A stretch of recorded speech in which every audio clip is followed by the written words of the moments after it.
French darts are always located on the front of the garment, never the back. They have a unique construction process requiring that the dart excess be cut prior to machine stitching them. Especially in the case of curved French darts, slashing down the dart excess facilitates the process of aligning the dart legs properly.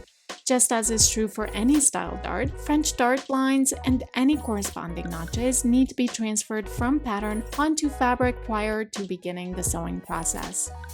The marking method you choose should be based on what is most appropriate for your fabric. If you are able to choose equally between multiple transfer methods, use the technique that you prefer most or the one using tools most available to you. Using the transferred dart lines as a guide, add a stitch to replicate the marked shape of the dart at about 1/8 of an inch from the marked dart lines and 1 inch away from the vanishing point. This stitch should be placed within the excess of the dart. This is called stay stitching, and its purpose is to preserve the durability and structure of the dart after the excess is slashed and clipped in the steps to follow. The dart's center fold line should remain at the center of the stitching. Cut down the center line from the widest part of the dart to the point created by the stay stitching.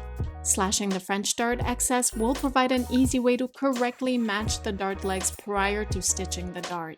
Match the dart legs to each other such that they overlap perfectly from seam edge to dart point. In this process, the fabric face sides should be touching. Insert pins as you align.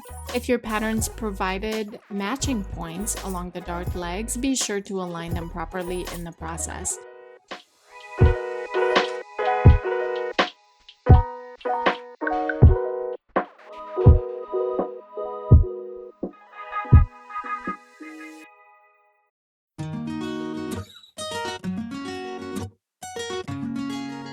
Hand base the folded dart in place next to the stay stitching.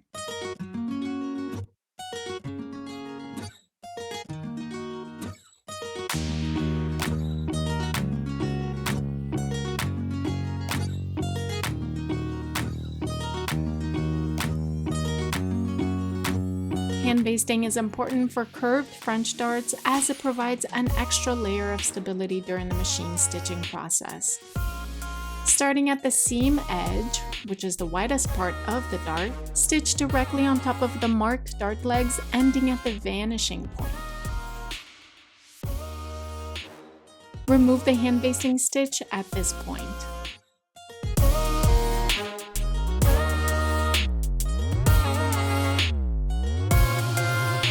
Never backstitch at the dart vanishing point, not the loose threads at the end.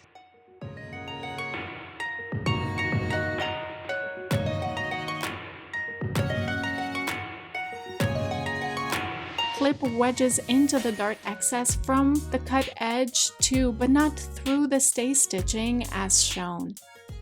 Be careful not to accidentally snip through the actual stitch.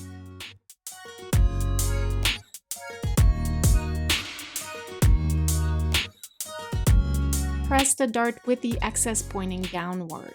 It is easiest to iron darts from the garment face side, but always be careful to use a protective cloth to shield heat-sensitive fabrics.